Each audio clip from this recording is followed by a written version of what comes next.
Okay, magandang gabi mga Lods.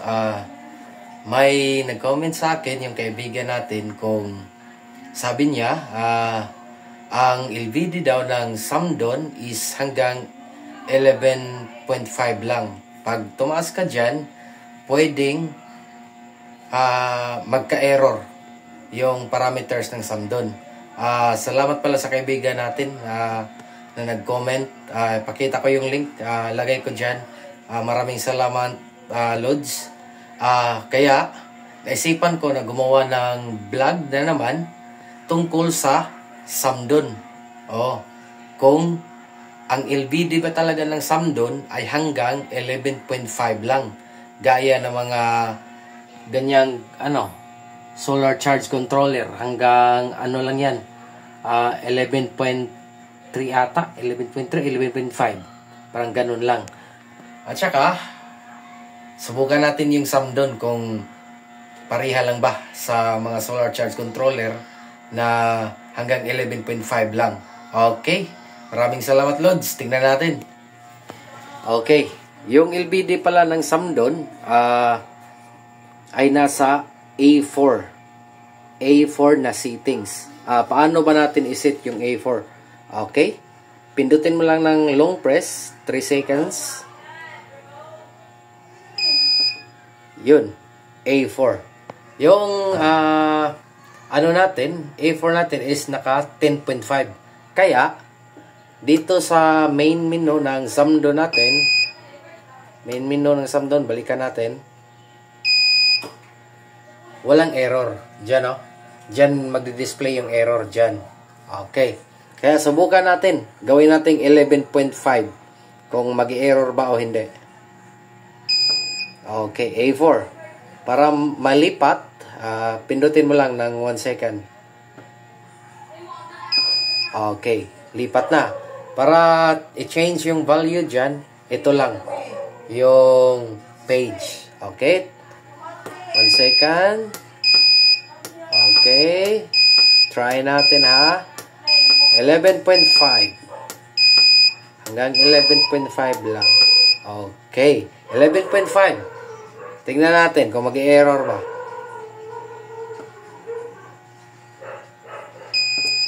Yun, walang display ng error. Tama si Lods. 11.5, hindi mag-error. Sabi niya, pag umabot ng 12.2, pwede nang mag-error. Try natin, 12.2. Kung mag-error ba talaga ang LVD. Okay, A4. Lipat natin. Yun. Okay, try natin, ha. 12.2. Kung mag-error ba yung LVD. Okay, 12.2 na. Save natin. Long press. 3 seconds. Okay. Yun. Walang error.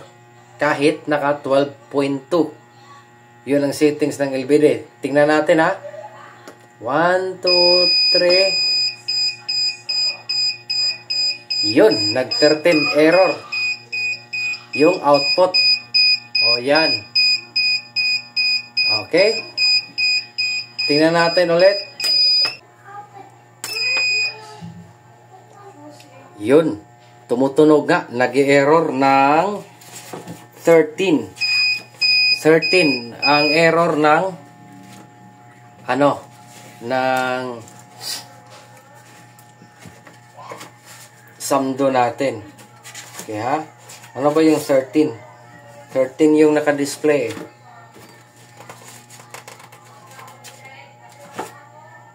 13. Okay, tingnan natin yung 13. Battery low voltage alarm. Okay. Tingnan natin kung ilan ba yung battery natin dito. 13.1. Okay.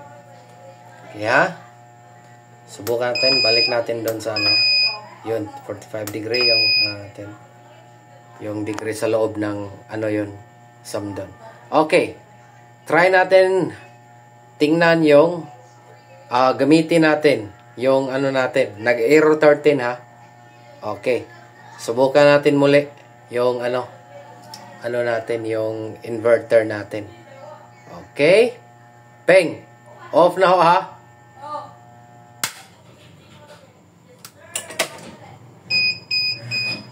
Yun. Error 13 siya dahil naka 12.7 pa rin yan. Pero naka error na siya. Okay. Off natin.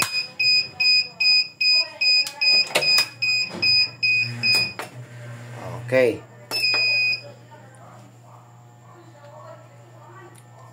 Nag-error yung ano natin, yung samdo natin. Okay. Tama yung sinabi niya ng kaibigan natin. Okay. Tingnan muna natin ha, yung mga parameters. D3, C1,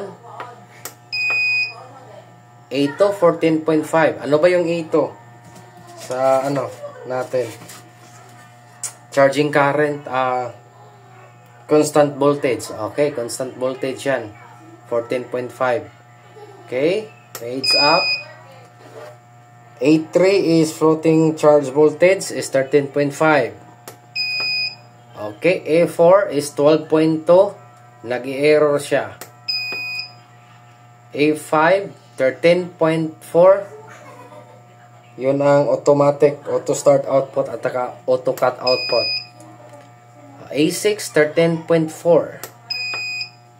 Okay, A7 is 12.8. A8 is 60 Hz and then A9 is 220.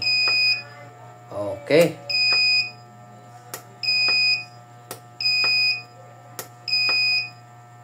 Okay. Yung A4 natin, pag iniba natin ng 12.2, 12.2, ano siya, low voltage alarm siya. Or, yung 13, pinakita niyo yung error ng 13. Oh. Yung 13 is, battery low alarm. Okay. 12.2 pa lang yan. Okay. Okay, nag-alarm nga mga lods nung sinet ko ng 2.2. 2.2 or 12.2. Nag-alarm nga mga lods nung sinet ko ng 12.2. Nag-error ng 13 means low voltage alarm. Bakit ba hindi pwede ng 12.2? At saka pwede ba, ang tanong dyan, pwede bang iset ng 12.2? Subukan natin. Kasi ang nakalagay doon sa A4 is A4 is low voltage protection. Low voltage alarm will be higher 0.5 volts for 12 volts. Ikaso, yung voltahe natin kanina, yung voltahe natin dyan kanina, yung naka-on yung ilaw is 12.6. 12.6 lang. So, 12.6 minus 12.2 is 0.4. So, maglo-low voltage talaga siya. Subukan natin ngayon. Pinatay ko yung mga ilaw. Subukan natin yung parameters ng A4, mga loads. Okay ha? Kasi palubat na yung battery ko is 71%. Kaso maraming nagko-consume. Nag-consume ng ilaw doon. Yung tag 25 watts, dalawa. Tsaka may nag-TV pa. Tsaka may mga fan pa. So, try natin subukan mga loads yung A4 ulit. Okay, wait. Long press. A4. So, naka 10.5 siya ngayon. Okay, walang error. Subukan natin ng balik. Okay. Okay, subukan natin ng 11.5. 11.5 ulit. Kung mag-error ba. Okay. Yung kinoconsume na lang ngayon natin is 14 watts. Okay. Pinatay ko muna yung mga ilaw at saka yung mga malalakas na kumuha ng kuryente. Okay. Ready? Save natin. Yun. Nasa 13. yung voltahe natin 60%. Walang error. Walang error mga lods. So, subukan natin ulit. Gawin natin 12.2.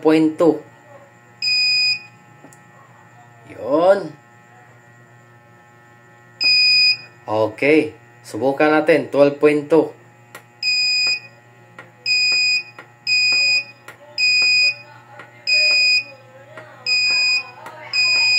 Okay, save natin ha. Yun. Wala nang error. Bakit? Kasi, yung voltahe natin is 13.0. Yung nakaset natin sa low voltage is 12.2. So, higher siya ng 0.7. Okay, pasok siya. Kasi yung required sa low voltage protection, dapat yung baterya natin or yung natirang voltahe ng baterya is 0.5 higher than sa voltage protection. Since nakaset yung voltage protection natin ng nakaset yung voltage protection natin ng 12.2, and then yung battery natin, yung current battery voltage natin is 13.0, pasok siya. No? Mag-error lang yan kung iset natin sa 12.6. Subukan natin. 12.5. 12.5 ha. 12.9 na yung battery natin. So, kung iset pa rin natin yung 12.4, hindi pa yan mag-error kasi 0.5 difference pa eh. Yun, wala pa. Hindi pa mag-error. Mag-error yan kung iset natin yung LVD ng Samdon sa 12.6. Subukan natin, 12.6. Para masagot natin yung katanungan. Okay, 12.6. So, 0.4 higher na lang. Okay, mag-error na yan. Yun, nag-error. At saka, mamamatay yung kuryente natin. Kasi, hindi na siya pumasok sa voltage na 0.5. 0.4 na lang. Okay, off muna natin. Okay, balik ko muna sa sa grid yung naka-grid na yung natin, solid ko na. Pinatay ko muna yung solar. Okay. Okay. Yung A4 set natin ulit. Okay. Kahit na lang.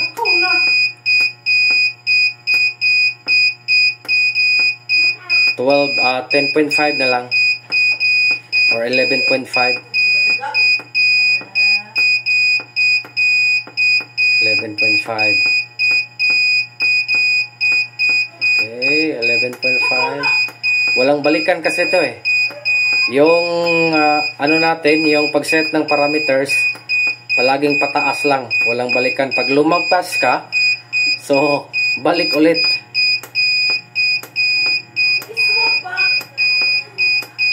$11.5.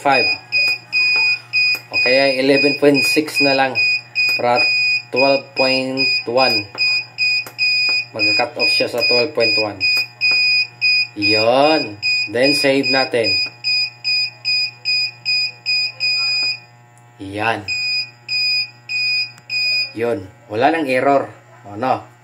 Kasi, tama na yung parameters natin. Nag-error lang yung LVD natin kung hindi napasok sa 0.5. Dapat yung baterya natin is higher sa nakaset ng LVD natin or voltage, low voltage protection.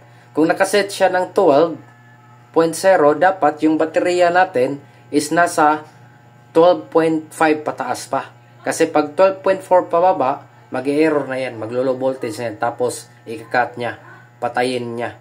Kasi low volt LVD, low voltage disconnect, i-disconnect niya, papatay na yung yung connection. Mag-off na yung Samdon natin. Okay? Okay mga lods, yung tanong kung mag-error ba yung SAMDON, yung LVD ng SAMDON natin or yung A4 na settings kung nakaset sa 12.2, 12.5, hindi po. Hindi po siya mag-error. Mag-error lang siya kung aabot na sa mas mababa sa 0.5 yung ano natin, voltahe. Pero kadalasan ng voltahe ng ano natin, yung baterya natin, kasi nasa 12 volt system lang tayo, yung full charge nito, yung floating voltage is nasa 13.5, 13.4 to 13.5. So, ibig sabihin, yung A4 natin o low voltage protection, hanggang 12.9 lang ang pwede. Or 12.8. Oh, kasi pag lampas mo ng pag 12.13, hindi na. Or 12.13 pag isinet mo ng 13.0 or 12.9, madali nang mag-disconnect yung baterya mo. Oh. Sana nasagot ko yung yung comment mo, Lods, na mag-error yung SAMDON pag 12.2 na. Napatunayan natin na hindi mag-error basta yung baterya natin is pasok pa sa nakaset na parameters. Ibig sabihin, kung nag-set ka ng 12.2, dapat yung baterya mo is nasa 12.7 pa or higher. No? 12.7 or higher, pwede pa yan. Basta 12.2 yung nakaset ng mo. Yung voltage protection or LVD niya sa SAMDON. Bakit ba hindi 11.5? Bakit mali na yung iba may vlog? Kasi ako rin nakita na mag-error daw pag lampas na ng 10.5 or 11.5. Hindi po. Kasi mahal yung SAMDON. Nasa 4,000, almost 5,000. Tapos mag-ano sila ng LVD na 11.5 lang, para lang ng ganito, parang ganito na lang. O kaya mas mabuti pang magamit na lang ng LVD, kasi yung LVD na mumurahin, yung ginawa ko dati, pwede pa mag-set ng kahit anong voltahe. Hindi totoo po na mag-error yung SAMDON kung higher na sa 11.5 or 12.2. Mag-error lang siya kung yung nakaset na parameters or parameter hindi napasok. Salamat mga idol. Bye-bye. Yung gusto pong mag-suporta sa atin para maipapatuloy yung tutorial natin, okay lang. Handa po akong tumatanggap kasi wala akong pera ngayon. Pwede po akong tumatanggap ng mga donation para maipapatuloy natin yung tutorial natin, at saka masasagot po yung mga yung mga tanong ng mga loads natin. Okay, maraming salamat. Bye-bye mga loads.